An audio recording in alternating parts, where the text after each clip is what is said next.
This is my demonstration video for lab 9, which is the sorting algorithm function, which I think is pretty interesting. Yeah, so basically we're performing a sublist sort, and here's the whole thing, and here's my little test case at the end. I also have a test script written, so let's get right into it. Basically, here we are demonstrating that it works, list of 1, 5, 76, 2, etc. If we do a sublist sort on it and then we just print it out, we'll get this result, as you can see down here, right? We'll run the program and it runs and does all that, I can even set debug true equals true. Oh, wrong function. Right, and I can even have it display a little bit more stuff. Result is that, and it does it in 0.04 milliseconds, so it's very fast, and if you do it for longer, it does kind of go logarithmic up, and it's pretty interesting, but it's still very, very efficient, as far as I can tell. So I'm pretty proud of it, so I'm just going to delete that right there because I won't really use it. I want to use this as a module. Here I'll explain the function real quick. I'll just kind of open that real quick. Here are my test cases. Pretty simple, but I just kind of want to test the time, the efficiency of the program, right? There's the big old list, and I just kind of copied and pasted a bunch.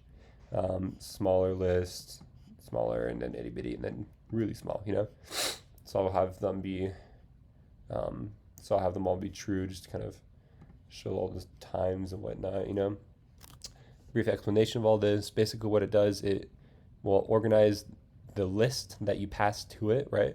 Call it list instance, just not call it list, We don't want to call it a data type. Organize them into sublists, right? This is all taking care of that. Sorting each sublist, and it's actually pretty intuitive. I like that bit a little bit. Then merge them all in. You kind of insert all of the sublists into the new list, and it's pretty fun, It is more efficient than a basic sorting algorithm, just going through and kind of inserting them at basically into it, like taking them and putting them into a new, putting them into a new list or whatever. You'd have to kind of go all the way, and that would kind of get pretty variable. But this one is pretty efficient due to the design, due to the prompts, that we received, because like all it does is kind of goes through smaller lists to be able to append them to the next position or whatever, and then it restarts, and it kind of cuts a lot of the big chunky work and kind of puts it into smaller little tasks and stuff, So basically, yeah, I think this is the most interesting. I'll probably spend the most of the time focusing on that little bit. First off, organize them into sublists and stuff, loop through the list instance, right? And until it is reached a value, let's say 1, 2, 3, 4, 5, and then back to 4 for the next value, it'll realize that 4 is less than 5 because we kept track of the current equals previous.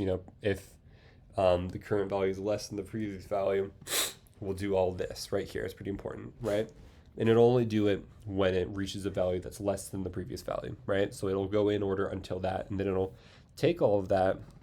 It'll take a little screenshot of the list until that point, right, including the current value, and it'll put it into a sublist, and then it'll remove this little bit of code, removes those values from the list instance. I'm pretty sure I can just press delete, it'll be a little more intuitive and stuff. I'm not going to do that right now just to make it keep working. I'll probably mess with that later. And here's something that fixes a bug. It would always just add like an extra sublist and stuff, and it's pretty inconsequential and stuff, but I don't know, like honestly it will work. But I'll mess with that later, but before it was causing some strangeness, and I just like that just kind of helped me, it just give me some fib numbers and stuff, right? Here's another bug. It would be pretty interesting if there was only one value in the sublist. It would actually kind of make the program would keep looping over it because it would have nothing to compare it to, right? In this section specifically, because n is less than previous, n will never be less than itself, right? So that was kind of an exception, so I just put this in here to make sure that it made its own little sublist for just the one, right? so it doesn't get stuck. So it makes sense, right? Sorted sublist, it's very simple. It basically takes the last value of the sublist and puts it in the beginning. This would be different if the last two, like if the last, there would always be a list. Sometimes it would already be in order. That would be the case of the very last sublist, right? So for when the sublist is, like when the index of this iteration or this for loop was the length of the sublist, we knew it was the last sublist, right? So it would only be that case. So I just did that. And then if it's already in order, just skip it, press continue, right? Take care of that, Okay, we got to this part. And sorry guys, I'm actually having a cold, so that's why I'm sniffling. So my bad about that. This one is actually pretty interesting. This is the merging. I actually worked a little bit longer on this part than the rest of them. This all came pretty intuitively and stuff. I would love suggestions for all this, I do see some areas of improvement that I can probably work on a little bit more, but if you guys have any suggestions, just let me know. That way I can learn a little bit better, right? We'll do a while loop again, just like up here, just to make sure that everything is done. It's like a for loop would cause problems, right? Like you would, as you remove things from the for loop or from the list, you would kind of get some blank areas in the for loop and get some NaN stuff. And yeah, it's just no values aren't fun, right? So it's just a little more safe to do this. And here's where do we, yeah. So this is how we iterate. We basically take a value out of the sublists, right? Each time, right? Doesn't matter what order we go in because it's all going to be merged anyway. So I just did the pop to make it a little more succinct, So yeah, basically, like if it were, obviously this is a deck kind of principle. We would want a queue kind of principle where we'd want to take from the beginning, but we're probably fine, no matter what, we're taking one list out and merging it into the destination list, right? The sorted list, that is. That's actually kind of a cool name for it. I think destination is a little more intuitive word for all of this, though. And so also, while the length of the sublist is greater than 0, we want to do the same thing, right? We remove one of the numbers to iterate again. Yeah, we'll take the last value and we'll kind of, we'll start the destination and whatever. For destination number in destination, right?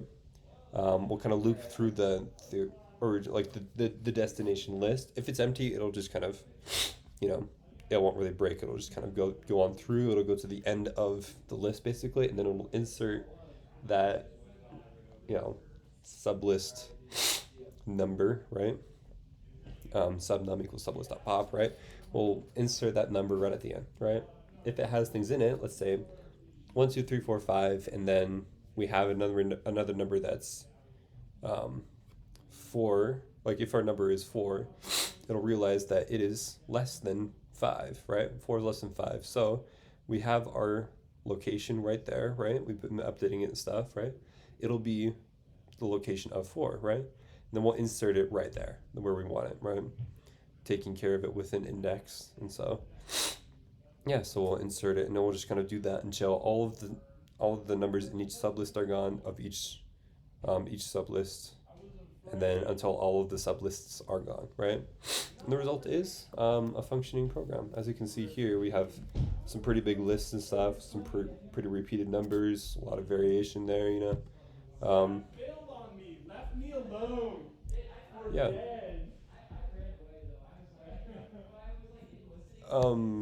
Yeah. Yeah, okay, so you can see that it passed, right? We've run this function before. Very recently, we made no changes to the code. PyTest was being interesting. Right, no test run. I don't know why I did that. Yeah, whatever it is. But I'm glad you guys watched all the way to the end and stuff.